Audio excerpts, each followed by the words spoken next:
E aí, galera, legal mais uma vez a gente ter essa interação para conversar sobre o Ceará e sobre a coletiva hoje que foi do Nicolas, e também esteve com ele aqui concedendo essa entrevista coletiva o Vitor Gabriel, então os dois centroavantes do Ceará. A coletiva aconteceu porque na saída de jogo, na substituição que aconteceu já no segundo tempo de Ceará em Novo Horizontino, o Nicolas, que é centroavante, saiu para dar lugar ao Vitor Gabriel, que é centroavante.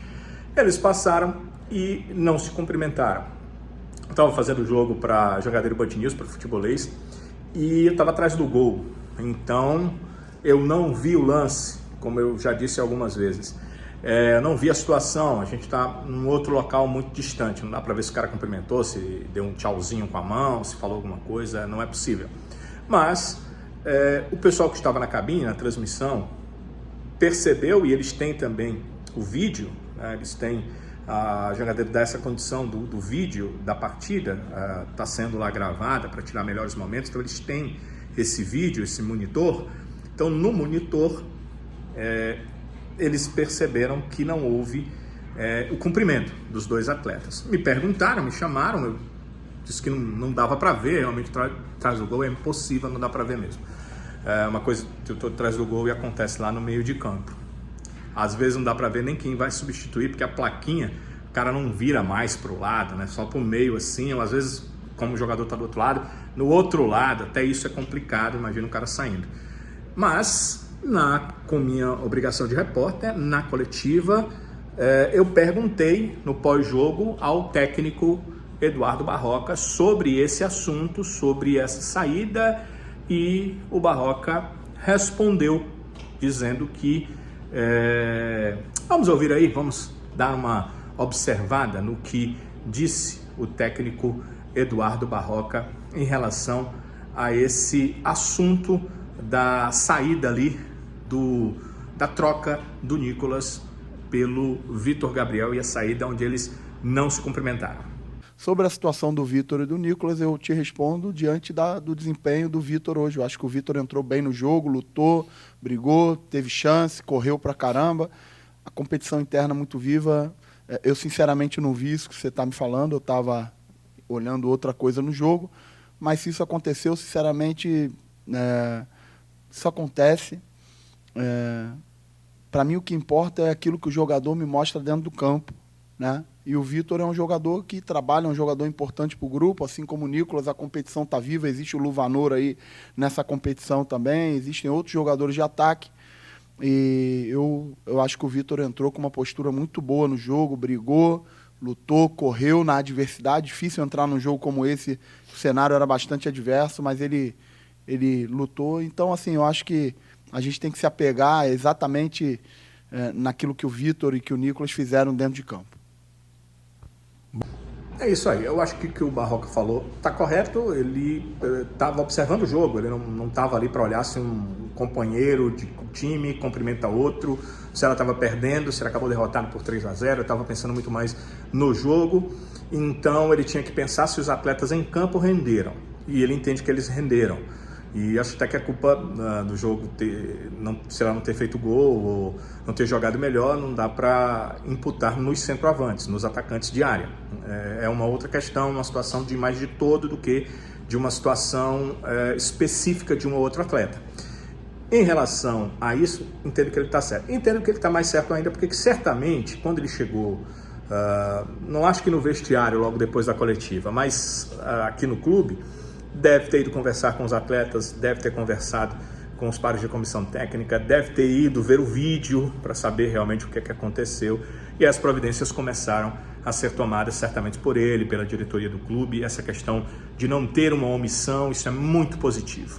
E o próprio atleta, né? Porque o Nicolas disse logo no pronunciamento inicial, antes de responder qualquer pergunta, que ele pediu a coletiva, que ele conversou com o Vitor, que ele conversou com o pessoal da assessoria, e foi ideia dele falar sobre o assunto para mostrar, segundo ele, que não houve nenhum tipo de problema, que não há nenhuma inimizade entre ele, Nicolas, e o Vitor Gabriel. Sinceramente, eu saí extremamente incomodado do jogo por por alguns fatores, né? Pelo fato de estarmos perdendo, pelo fato de eu não estar fazendo o que eu queria dentro da equipe, e ali na hora da substituição acabei que, por um descuido meu, eu acho que foi um erro meu não ter tido cumprimentado o Vitor, mas se eu não quisesse cumprimentar o Vitor, eu teria saído pelo outro lado do campo, né? Então, isso é algo que as pessoas criam, uma tempestade num copo d'água, mas a gente está aqui para esclarecer, né? Está aqui para falar que não tem nada de problema. O nosso grupo é um grupo extremamente unido, bem comprometido com a causa. Eu sempre costumo falar que tem um propósito muito grande aqui no Ceará, né? E o propósito é o acesso para a Série B do Campeonato Brasileiro, e nada vai atrapalhar. Nenhum problema individual vai atrapalhar. E quando existir um problema individual, tenho certeza que a direção ela tomará as decisões dela e resolverá.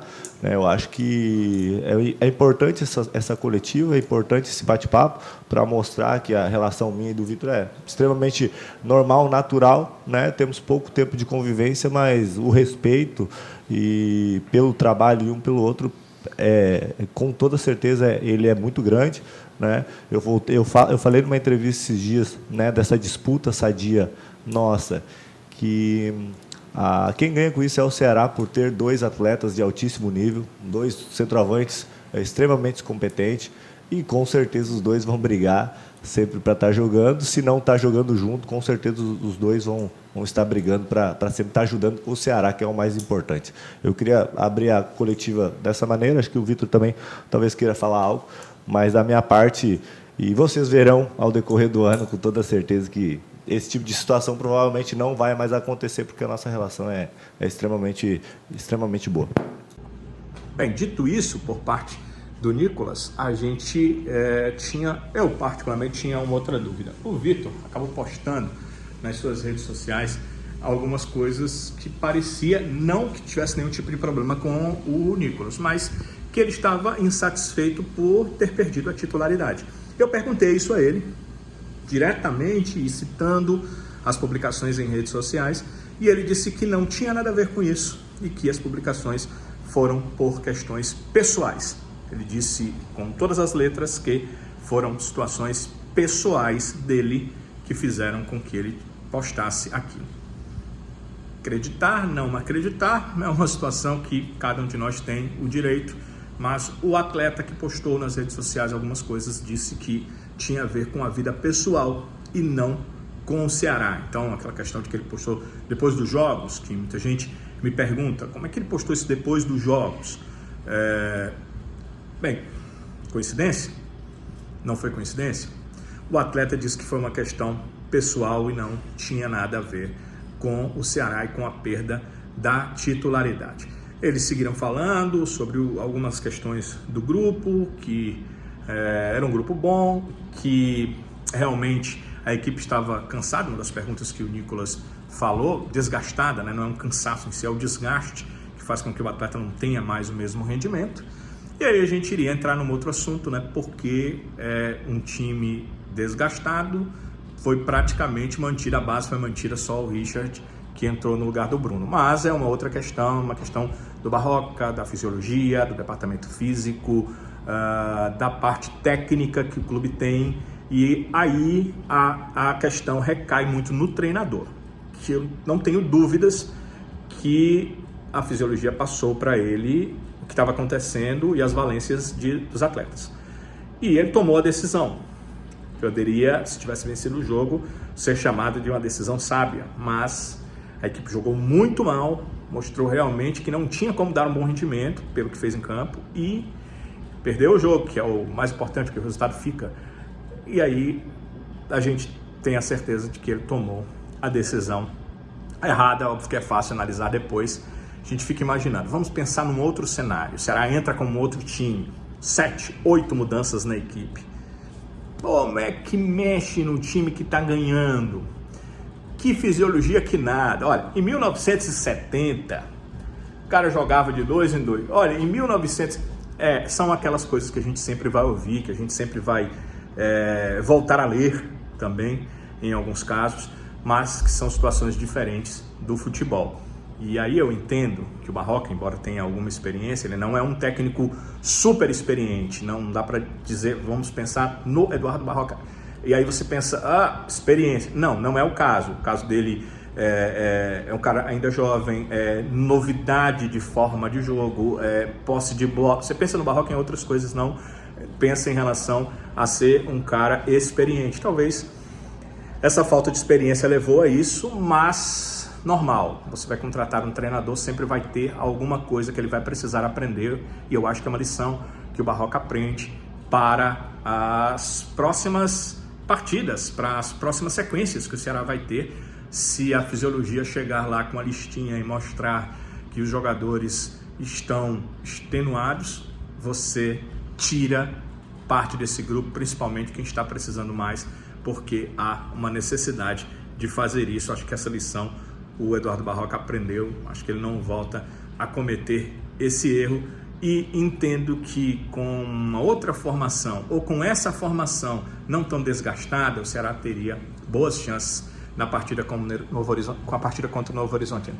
Mas já foi, né? É isso aí, o Ceará perdeu o jogo, agora está pensando na equipe da Chapecoense. Os trabalhos já começaram, mas no outro vídeo a gente fala um pouco mais sobre treino, sobre essa situação da preparação alvinegra. É isso? Valeu, gente. Obrigado, dia do dia.